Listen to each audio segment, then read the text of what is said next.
Dee, she's just crazy. But it will be good.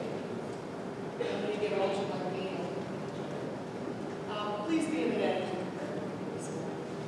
Heavenly Father, we are glad to be here, raising up our voices to hear for your joy, for your presence, for your pleasure. We want you to be in our hearts and with us all the time. Please take care of us in this year as we start on a new revival of you and the spirit of you and the joy of you. Amen. You know, I think this is a conspiracy. Every Sunday, I have to read it's a short reading promises. The scripture this week comes from Luke 2:41-52. You know, I don't read these ahead of time, so. Every year when the parents of Jesus went to Jerusalem for the Passover festival, when Jesus was 12 years old, they went to the festival as usual. When the festival was over, they started back home, and the boy Jesus stayed in Jerusalem. His parents did not know this at the time. They thought that he was with the group, so they traveled a whole day, and then they started looking for him among their relatives and friends. They did not find him, so they went back to Jerusalem looking for him. On the third day, they found him in the temple, sitting with the Jewish teachers, listening to them and asking questions. All who had heard him were amazed at his intelligent answers. His parents were astonished when they saw him, and his mother said to him, "Son, why have you done this to us? Your father and I have been terribly worried in trying to find you." He answered them, "Why did you have to look for me? Didn't you know that I had to be in my Father's house?" But they did not understand his answer. So Jesus went back with them to Nazareth, where he was obedient to them. His mother treasured all the things that they had. Jesus grew up in both body and in wisdom, gaining favor with God and man.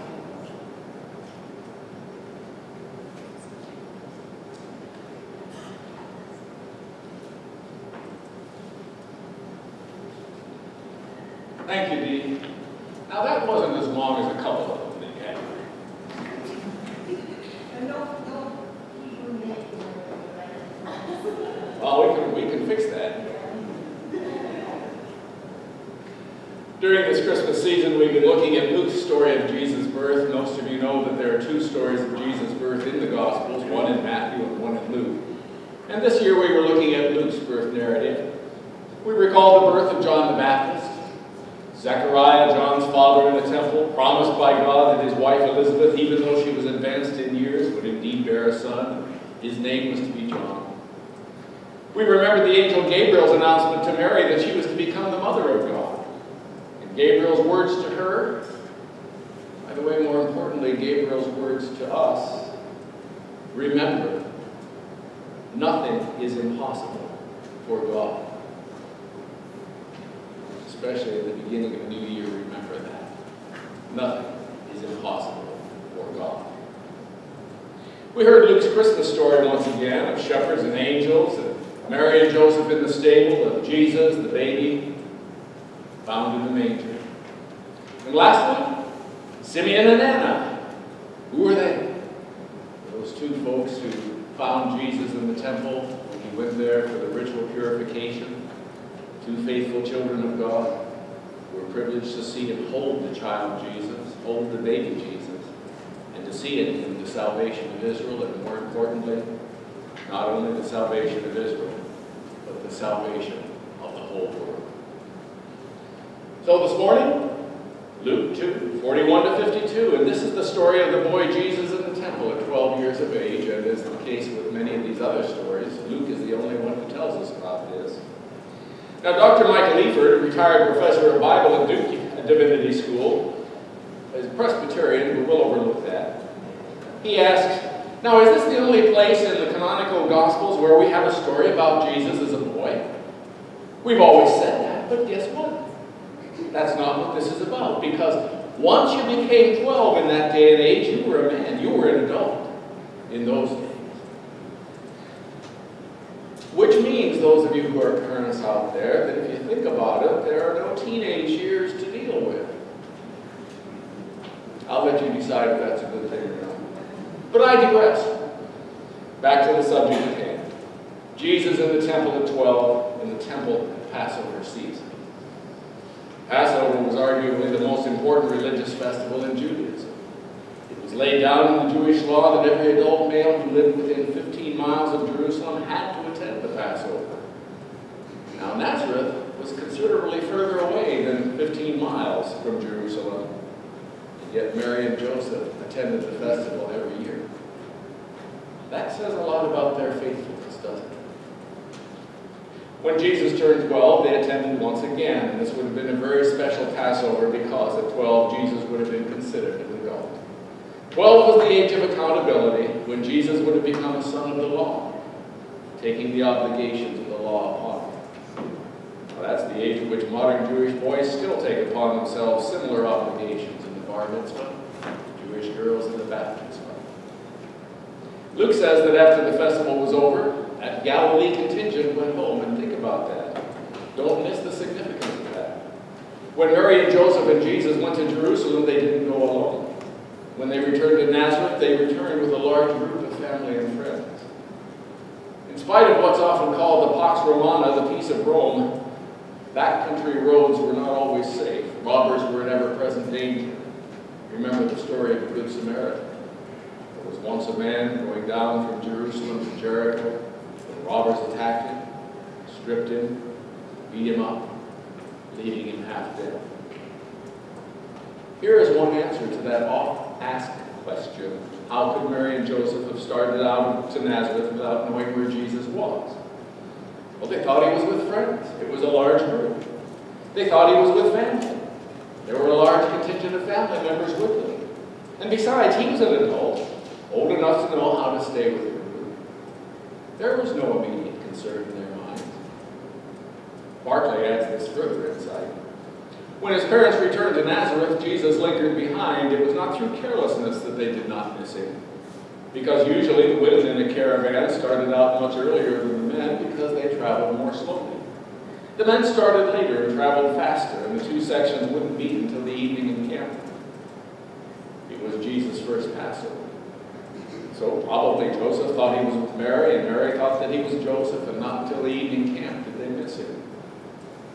Once they missed him, immediately, they returned to Jerusalem to look for him. Luke says it took 3 days. Well, that may be more a theological than a literal historical statement. 3 days has a certain ring to it when you think about the crucifixion and the resurrection. But it could have been. For Jerusalem was not a large town by our standards, but it was a bustling town. It was a new and a wonderful place. Who knows what adventures there might be there. Why shouldn't Jesus go? But Jesus knew where he would be, where he was headed. He was in the temple, listening to the teachings. Now there's another important thought, because notice, Jesus was listening. Sometimes we picture Jesus as standing on a podium pontificating to the elders who are listening in rapt attention to and gazing at him. But that's not what Luke says. What Luke says is that Jesus was hearing, and that he was asking questions of the temple teachers. Now that phrase, hearing and asking questions, is the regular Jewish phrase for a student learning from his teachers. So we know that Jesus was listening to the discussions and eagerly searching for knowledge like an avid student. And when his parents found him, he went home with them. Not as a know-it-all, not as someone high and mighty, above it all, and humble Nazareth. No.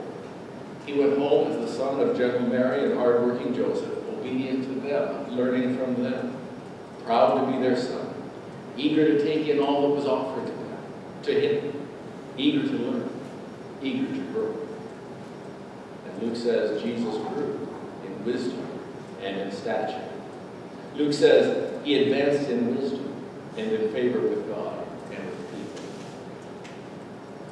Isn't that what God has always called his people to do?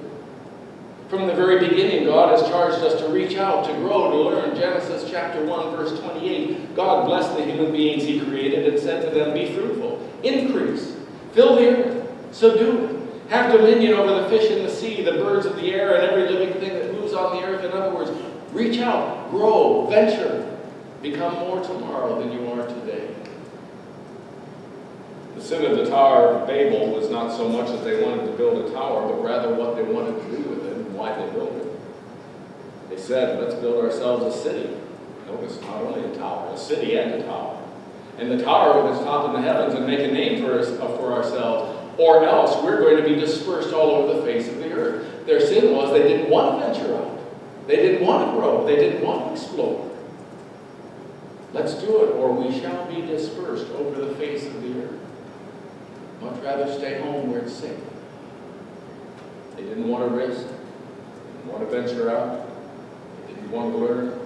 They didn't want to grow. That was the primary sin of the people of Israel. So God confounded their language, Scripture says, and it made them scatter all over the face of the earth. You see, God calls us to adventure, to learn, to grow. God calls us to advance in wisdom and in favor with God and with people. There's something about the human soul that needs newness.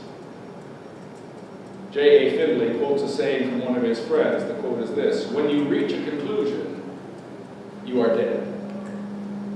What he meant was that when our minds become so fixed and so settled in their ways that they won't even think of moving, when they're quite unable to accept new truth and to think about new ways, well, we may be physically alive, but we are mentally dead.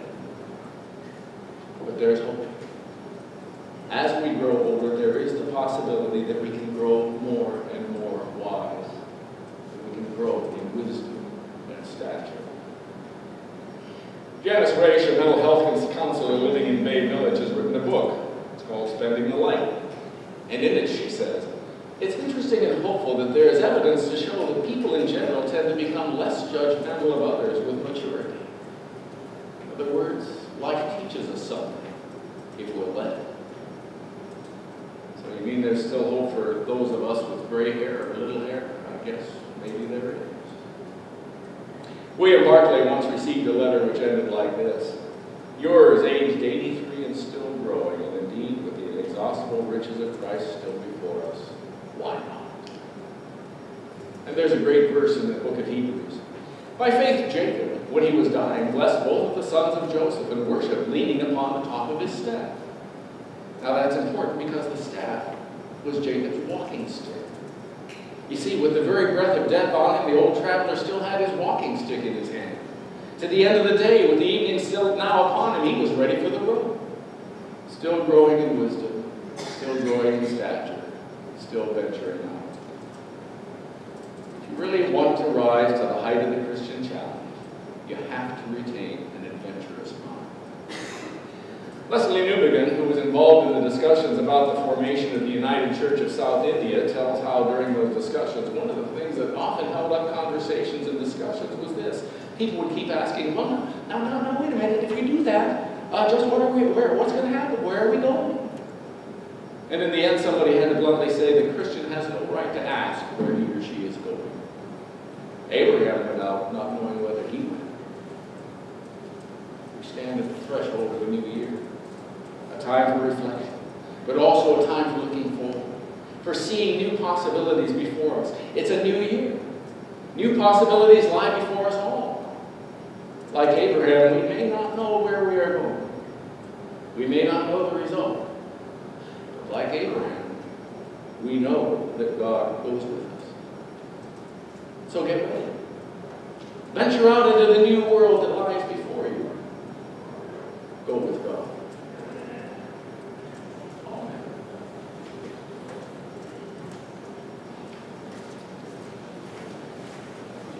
Some of you may know that we have a traveler and an adventurer among us.